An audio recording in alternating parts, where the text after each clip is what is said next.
Welcome to all. அனைவருக்கும் வணக்கம். 12th standard mathematics chapter number 11, exercise number 11.3, sum number 6. சமவாய்ப்பு மாறி எக்ஸின் பரவல் சார்பு எஃப் ஆஃப் எக்ஸ். அப்போ எக்ஸினுடைய பரவல் சார்பு எஃப் ஆஃப் எக்ஸ் கொடுத்துருக்காங்க. அப்போ பரவல் சார்பு F of X, capital F of X கொடுத்துருக்காங்க. அந்த F of X equal to 1, 2, 3 மூணு ஃபங்க்ஷனாக வந்து பிரித்து கொடுத்துருக்காங்க. அப்போ F of X equal to 0 ஒரு function, F of X equal to half into X square plus X ஒரு function, F of X equal to 1 ஒரு ஃபங்க்ஷன். அப்போ மூணு ஃபங்க்ஷன் கொடுத்துருக்காங்க. இந்த மூணு ஃபங்க்ஷன்லையும் பார்த்தீங்கன்னா இன்டர்வல்ஸ் கொடுத்துருக்காங்க. அப்போ F of X equal to 0 இதனோட interval minus infinity to less than X less than 0 இது ஒரு இன்டர்வலாக கொடுத்துருக்காங்க. அடுத்து F of X equal to அரை into X square plus X, இதுக்கு interval 0 less than or equal to X less than 1. அப்போ 0விலேருந்து 1 வரை. இது 0ங்கிற ஃபங்க்ஷனுக்கு இன்டர்வலே தேவையில்லை, இருந்தாலும் கொடுத்துருக்காங்க. அப்போ F of X equal to 1, அதனோட interval 1 less than or equal to X less than infinitive. அப்போ 1லேருந்து இன்ஃபினிட்டி வரைக்கும் கொடுத்துருக்காங்க. அப்போ இது வந்து க்ளோஸ்டு ப்ராக்கெட், இது வந்து ஓப்பன் ப்ராக்கெட், எல்லாமே உங்களுக்கு தெரியும். இதை இப்படி எழுதலாம், x greater or equal to 1, இது சேம் தான், ரெண்டு எழுதலாம். எனில் நிகழ்தகவு அடர்த்தி சார்பை காண்க. ஃபஸ்ட்டு கொஸ்டின், நிகழ்தகவு அடர்த்தி சார்பை காண். அப்போ இது குவிவு பரவல் சார்பு. அப்போ நிகழ்தகவு அடர்த்தி சார்புனா இந்த ஃபங்க்ஷனை வந்து டிஃபரன்ஷியேட் பண்ணாவே நம்மளுக்கு தேவையான ஆன்சர் ஈஸியாக கிடச்சிரும். இது 1வது கொஸ்டின். 2 பார்த்தீங்கன்னா P of 0.3 less than or equal to X less than or equal 0.6 ஆகியவற்றை காண்க. அப்போ இடைவெளி 0லேருந்து 3லேருந்து 0.3லேருந்து 0.6 வரை இது கொடுத்துருக்காங்க. இதில் எந்த பிரச்சனையும் இல்லை, இதுலேயும் பிரச்சனை இல்லை, 6th சம்லேயே எந்த ஒரு பிரச்சனையும் இல்லை, நீட்டாக போட்டுடலாம், ஒன்றுமே இல்லை கிடையாது, அவ்வளோ easy. Sum number 6, if x is the random variable with distributive function f of x is given. அப்போ டிஸ்ட்ரிபியூட்டிவ் ஃபங்க்ஷனாகவே கேபிட்டல் எஃப் ஆஃப் எக்ஸ் தான், மறந்துடாதீங்கப்பா. அப்போ capital F of X equal to 3 function 1, 2, 3 ஏற்கனவே சொன்ன மாதிரி 3 ஃபங்க்ஷன் கொடுத்துருக்காங்க. இன்டர்வல் எஃப் ஆஃப் எக்ஸ் 0க்கு interval minus infinity X less than X less than 0, F of X equal to half into X square plus X, இதனுடைய interval 0 less than or equal to X less than 1. Third function F of X equal to 1, interval 1 less than or equal to X less than infinity.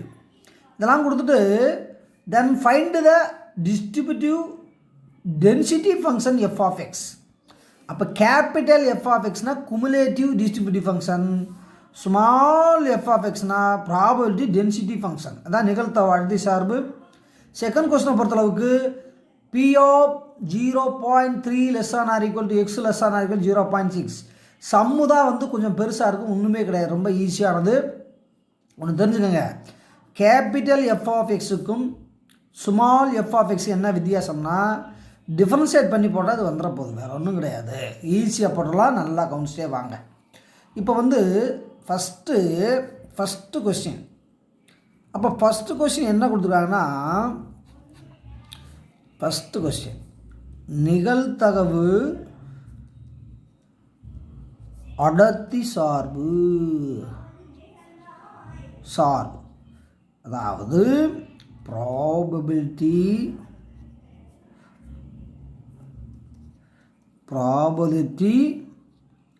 Density function இதுதான் கேட்டிருக்காங்க. அப்போ ஒன்றும் கிடையாது, இதை அப்படியே differentiate பண்ணி போட்டால் போதும். அப்போ ஆன்சர் இப்போ ஃபங்க்ஷனை முதல்ல எழுதுங்க, மற்றெல்லாம் பார்த்துக்கலாம்.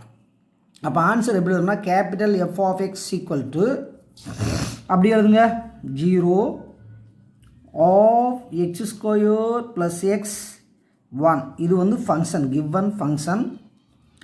இன்டர்வலில் எழுதணும், சம் இப்படி தான் ஆரம்பிக்கணும். minus infinity less than x less than 0, 0 less than or equal to x less than 1, 1 less than or equal to x less than infinity. ஓகேவா?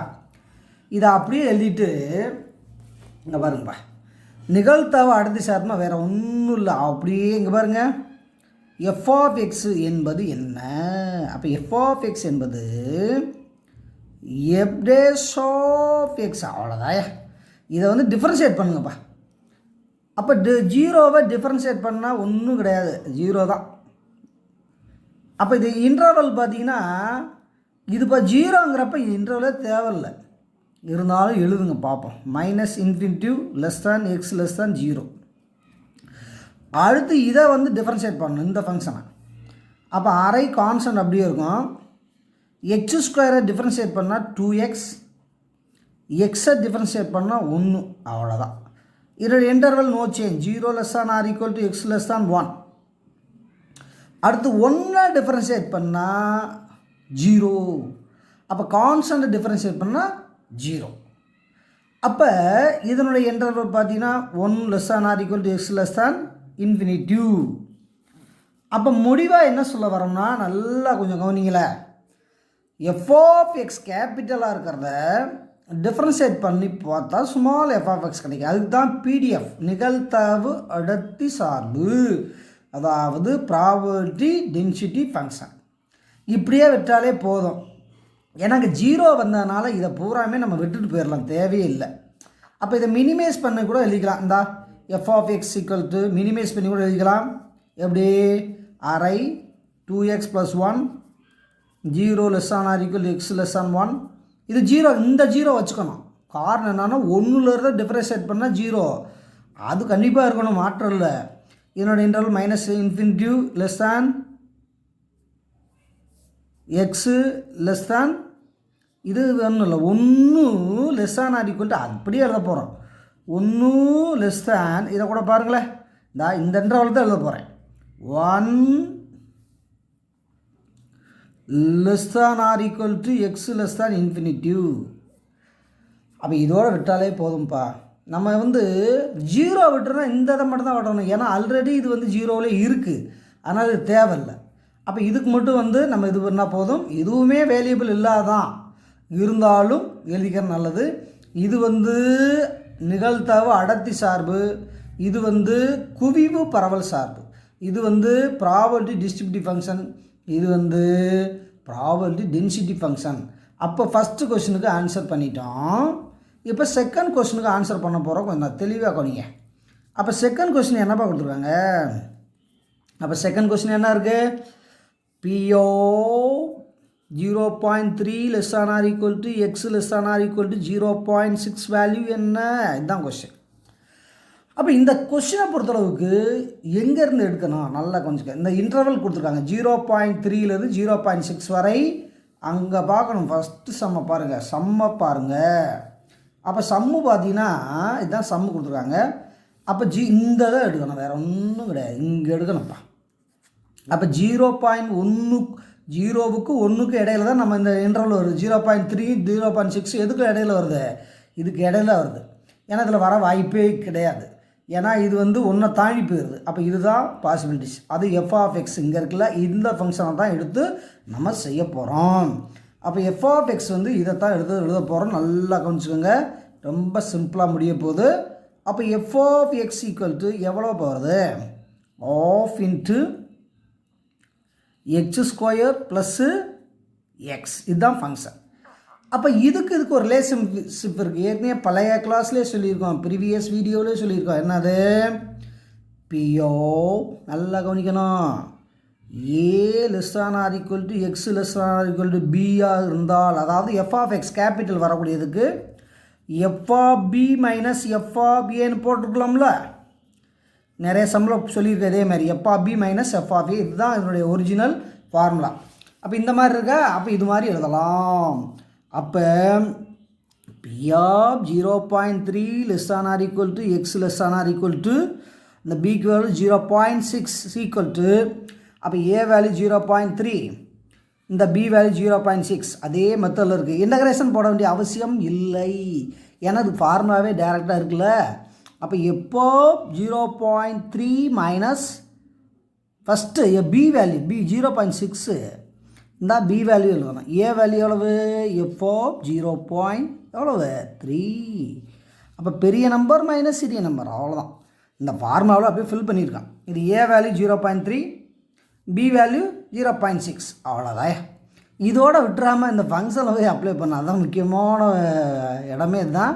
இதை எடுத்து வந்து இங்கே அப்ளை பண்ணணும். இதுக்கும் போடணும், இதுக்கும் போடணும். அப்போ ஆன்சர் எப்படி போடலாம் நல்லா பாருங்கள். அரை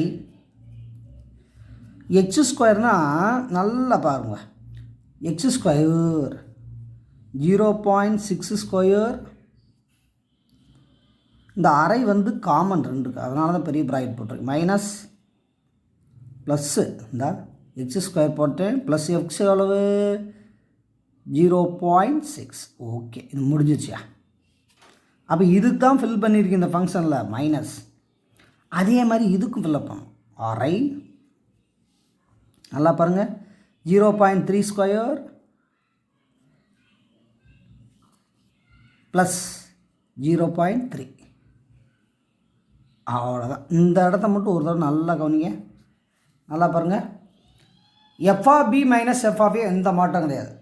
எஃப் ஆஃப் பினா 0.6, எஃப் ஆஃப் ஏனா 0.3. இதை எடுத்து வந்து இந்த ஃபங்க்ஷனில் தான் போடணும்.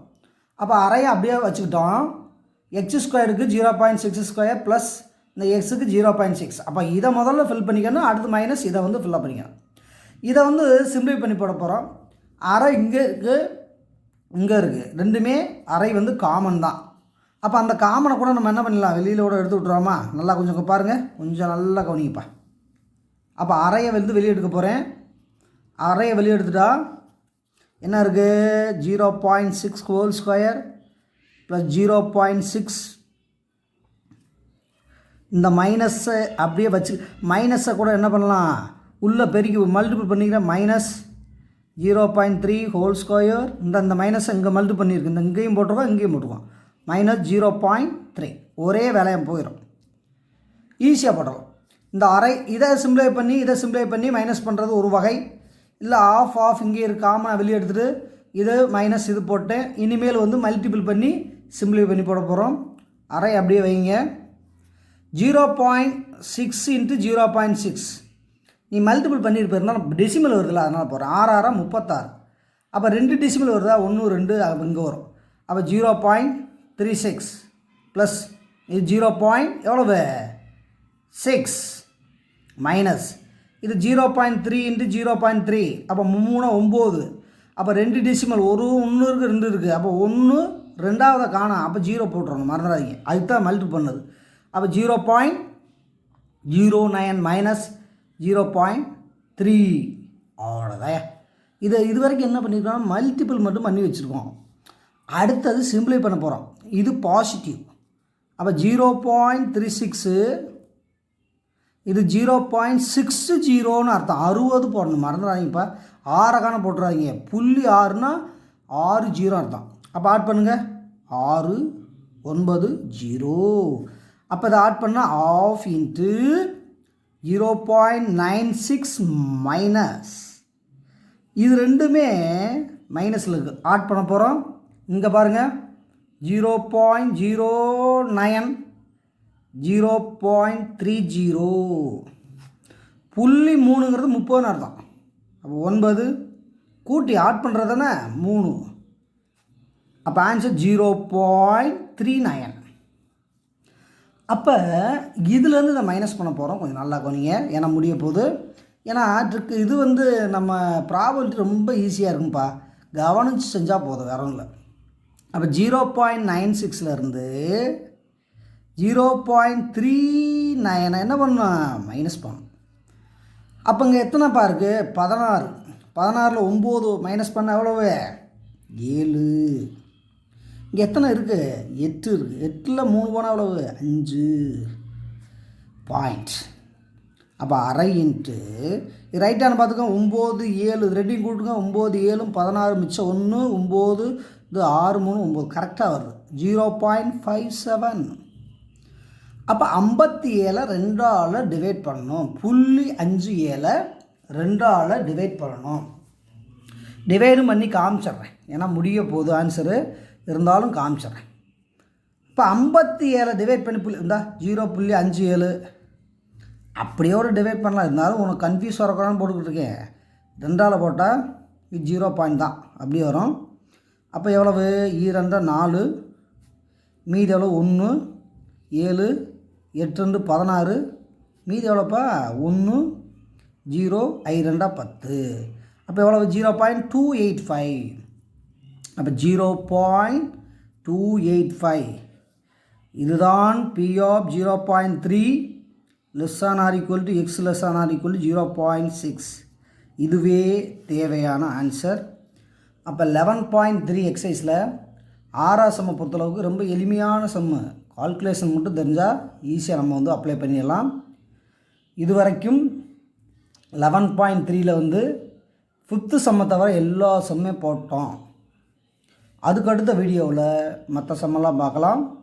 நன்றி, வணக்கம். Thank you very much.